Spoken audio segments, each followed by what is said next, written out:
All right, higher order derivatives. That is a part of the rules of derivatives unit within Calculus 1. It uses all the skills from the videos I presented in R1 through R4.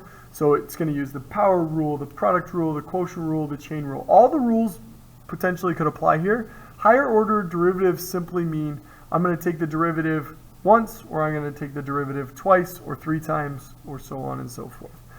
The way that I signify those is with more apostrophes, and then anything above the third derivative, you would just put a little number right there. So f with a little 4 of x is the 4th derivative of f of x, and so on and so forth. So the higher order derivatives, why do these matter? Well, I talked earlier about the derivative of position is velocity, and the derivative of velocity is acceleration. Well, if you think back, that's 2 derivatives to get from position to acceleration. So if you take the second derivative of position, you end up with acceleration. So that's just one application.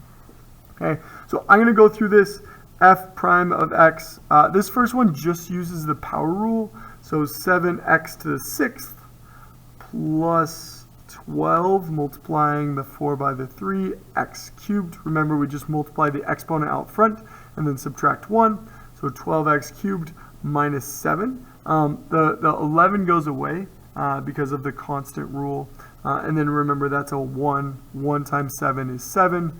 And then 1 minus 1 is 0. So that's why there's no more x here, because x to the 0 is 1.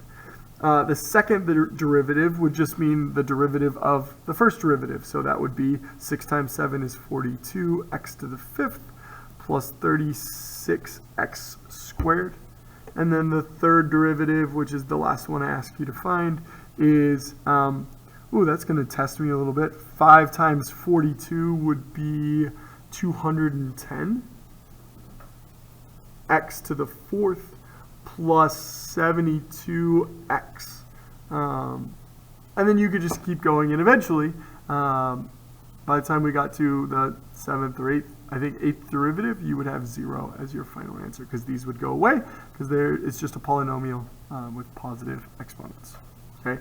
There are some trickier ones that I wanted to point out. This one I'm going to rewrite, because this is x to the negative 1 minus x plus 5 to the 1/2. Okay, so if I took the derivative of that, f prime of x, that would give me negative 1, so negative x to the negative 2, minus 1/2 x plus 5 to the negative 1/2. Because that minus was already there, you multiply the 1/2 out in front, subtract 1, that gives you negative 1/2. This one, do you see how it's a chain rule problem because I have an x plus 5 on the inside? But the derivative of x plus 5 is just 1, so I multiply by 1, which doesn't actually matter. I used this particular function, or one really close to it, earlier, and that's how I was able to cheat the system of using this without you guys knowing the chain rule. So if you were looking back, that's how it works. It's just multiplied by 1. So f double prime would just be the derivative of this. So this is one of those times where I said it's sometimes easier to not rewrite.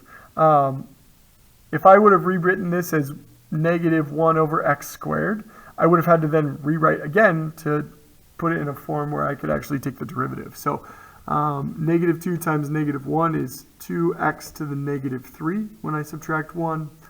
And then this is going to be plus 1/4 times x plus 5 to the negative 3/2. Again, I would multiply by 1 here because it's not, the chain rule does apply, but the derivative of x plus 5 is just 1, so it doesn't end up changing.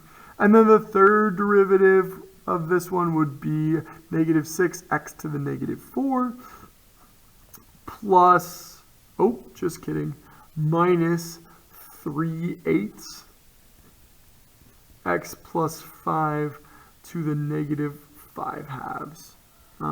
And again, times 1, but that doesn't really matter. So that's finding the first 3 derivatives of that function. Notice these ones are never going to stop. You can always continue to subtract 1 as you're finding those derivatives. So unlike this one would eventually go to 0, this one, you could find the 10,000th derivative of this one if you really wanted to. So hopefully that helps.